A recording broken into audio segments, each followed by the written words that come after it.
Alright, what did I learn this week? So, went to a conference the other day. It's good.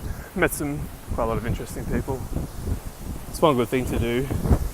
On a side note, going to conferences, you meet a lot of interesting people, but I was having one chat with a guy there, and he had some interesting insights that actually made me think a lot, so I just wanted to share them.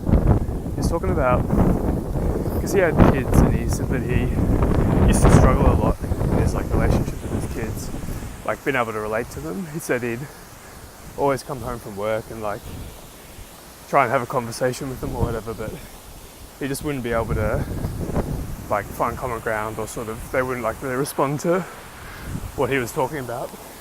And he said that he basically was able to fix that because they used a lot of social media, like Snapchat and whatever, to talk to each other, and it's how they communicated.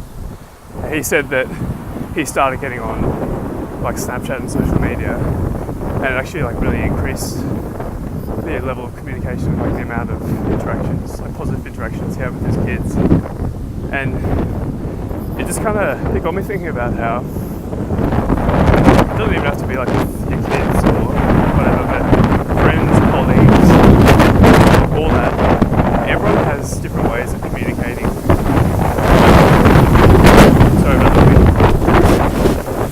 But everyone has their own way of communicating. Some people are more visual learners, so you need to show them what you're talking about for them to understand. Some people are more written words, so you have to write down stuff for them to fully understand it. And then obviously with age gaps, there's different ways. So younger people communicate a lot more through social media or whatever.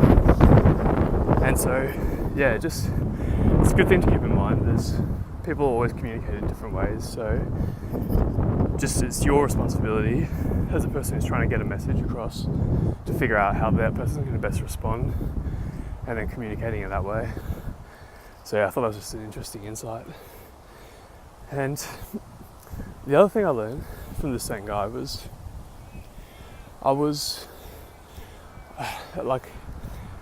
because I've only really just started recently doing all this work on myself, going to conferences or whatever, reading lots of books, and I feel I'm only just starting to work towards what I want, really.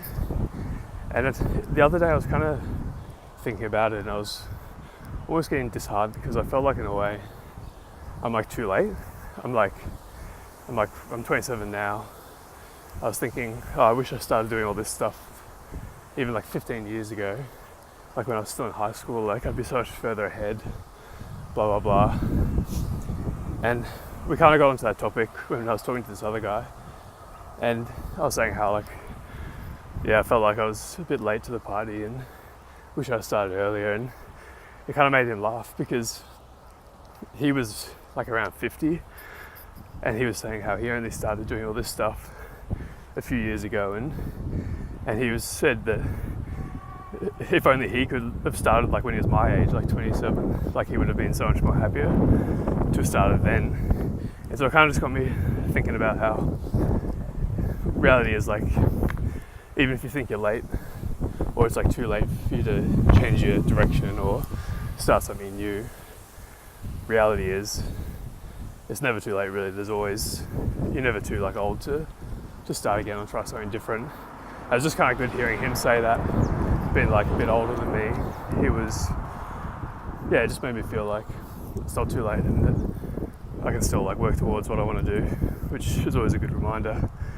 And it's that whole saying of best time to plant the trees 20 years ago, second best time is today. So yeah, never too late to start working towards what you want. But yeah, just a few good insights I got there from a few conversations I had. That was about it this week. Hope that helps. I'll talk to you soon.